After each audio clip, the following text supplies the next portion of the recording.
আমি বাংলাদেশি। কোন জায়গায়? বাংলাদেশ কোন জায়গায়?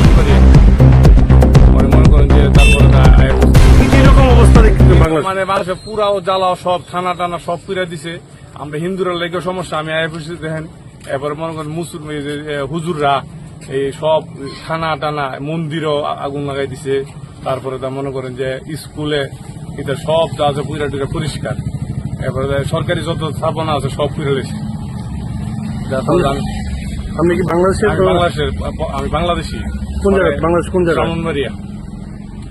মনে করেন যে তারপরে আইএফএসি অবস্থা খারাপ।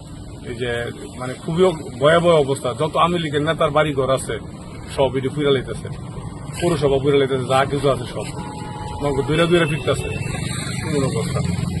আর বঙ্গভবন তো পুরা লাইছে একদম। বঙ্গভবনের ভিতরে সব যা কিছু আছে সব লুট করে লেছে। শেখ হাসিনা সব পলায় গেছে বলে শুনলাম যে কলকাতা বলে চলে আসছে। মানে হাসান আমি সেটা বলতে পারি না সঠিকটা। আর্মি নিচে ক্ষমতা এখন আর্মি আপনার এতে আসা না, আমার কেউ জিজ্ঞেস না। আর্মি টার্মি সব মানে রাস্তার ছেলেরা সব বিজয় মিছিল করতেছে, মিষ্টি বিতরণ করতেছে। 100 বছরের স্বাধীন করতে চাই।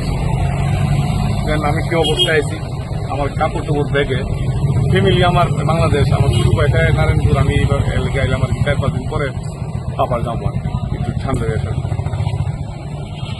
কি নাম আপনার? কার্তিক চন্দ্র দাস।